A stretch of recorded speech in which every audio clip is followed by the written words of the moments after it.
acceptable to go somewhere between -10 degrees and +10 degrees from your pelvic incidence. So that's a goal in deformity correction, is getting your lumbar lordosis somewhere within 10 degrees of your pelvic incidence. So that's why the numbers are important. I already said doesn't change. All right. So pelvic incidence is actually a combination of key numbers. One is pelvic tilt. All right, and pelvic tilt is basically taken from the midpoint of the sacrum down to the femoral head, and then measuring that angle against the vertical. All right, so that's pelvic incidence. That's part of or pelvic tilt. That's part of pelvic incidence. The other thing is sacral slope, which is a little bit more easy to understand. And the sacral slope is just drawn as a tangent across the top of the sacrum compared to horizontal. So you can imagine as your sacrum starts to tilt forward, sacral slope becomes less. And if sacral slope becomes less, pelvic tilt has to become more, because the sum of those two is pelvic incidence, and pelvic incidence doesn't change. So this plus this is pelvic incidence, unchangeable number. This is a nice summary slide that talks about all three of the pelvic parameters together, looking at pelvic tilt, sacral slope, and then pelvic incidence. Ideally, you'd like to see your pelvic tilt be less than half of your incidence, all right, and sacral slope more than half. So you'd like to see your sacrum tilted back a little bit. All right, you don't want your sacrum becoming a more horizontal, more vertical than necessary.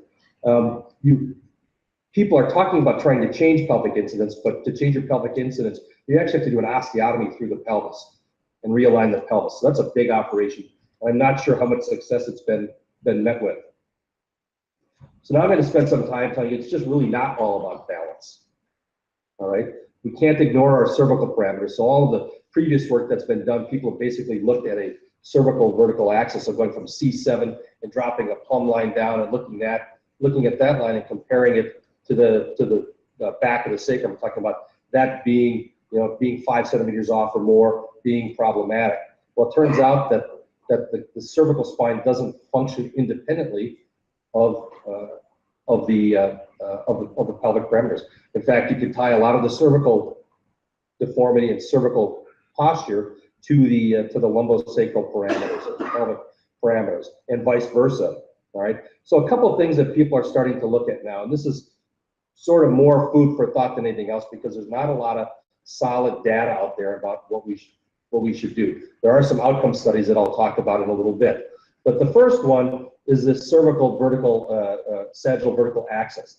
And that's basically taken from the midpoint of C2. You can just get that midpoint just by drawing lines across from the anterior and posterior corners across basically the base of the odontoid, and measuring that from the posterior aspect of the C7 vertebral body, okay? And then measuring that distance. The other number that people are really looking at carefully and paying attention to is this T1 slope angle. All right, so the more vertical this becomes, the more problematic it can become for people to develop degeneration at this level. All right, so when we talk about what level do you end at as far as the cervical fusion goes, C7 may not be a great spot to end at, just in people that have this high T1 slope angle. So maybe those are the people that deserve to be carried across that junction more carefully. The other thing that happens and that you'll see is that this T1 slope is really highly correlated with cervical lordosis. So that as this angle increases, the amount of cervical lordosis typically increases. So what happens when we do a fusion? We make this fixed, right? You lose the ability to compensate for this T1 slope angle. All right, and all of a sudden, we've now created a deformity, and now we're taking and pushing the sagittal vertical axis through the cervical spine more forward. So we have less ability to compensate for it. So that means that maybe as we start to do our cervical fusions to identify the appropriate amount of cervical lordosis we should have, we should start really thinking about the T1 slope angle. All right, and some of the things that we're doing to people. So the early data that's out there points to a certain number that indicates that things are not quite as good as they can be. And the reason that we talk about this is that people that are forward, that have bad cervical vertical axis, tend to have more neck pain. Those people are identified by having trapezius muscles that fire. So patients that complain about pain over here, maybe that pain is related to something we've done to them, and that we fuse them in too much of a flex posture, or more or less lordosis than they really should have. And so we know that this is a typical number that most people sit around 1.5 centimeters, and that once you get beyond 4 centimeters off, that starts to be a number that indicates that things are not quite as good as they should be. So ideally, you would like to have people be less than 4 centimeters off for a cervical vertical access. This slide just essentially starts talking about how the spine functions as a global unit, so that the cervical alignment parameters are influenced by things that go on in the pelvis. And these are just things that you have to sit down and look at, and how people start to compensate for bad positions. Hopefully that's the next one. Perfect.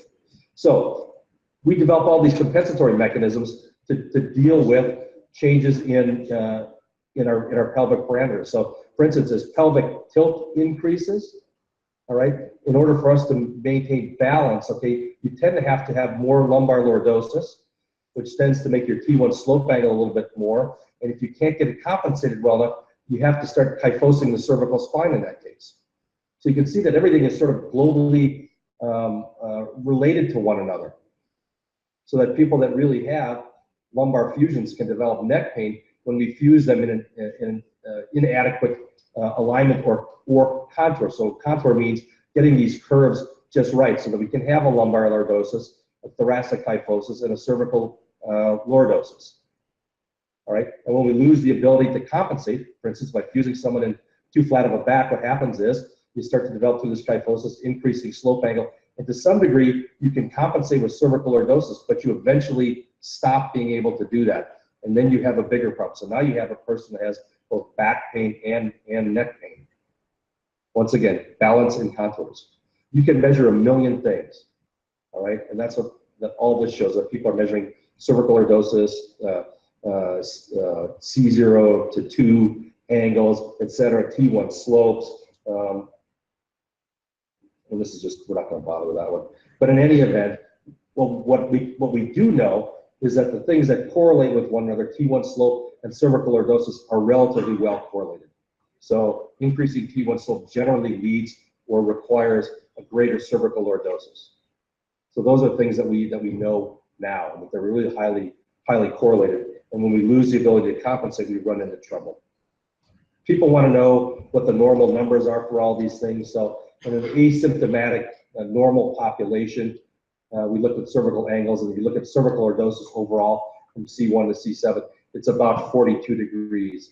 And I'm not sure what number becomes bad here and what number is right, but at least it's food for thought and something for us to think about.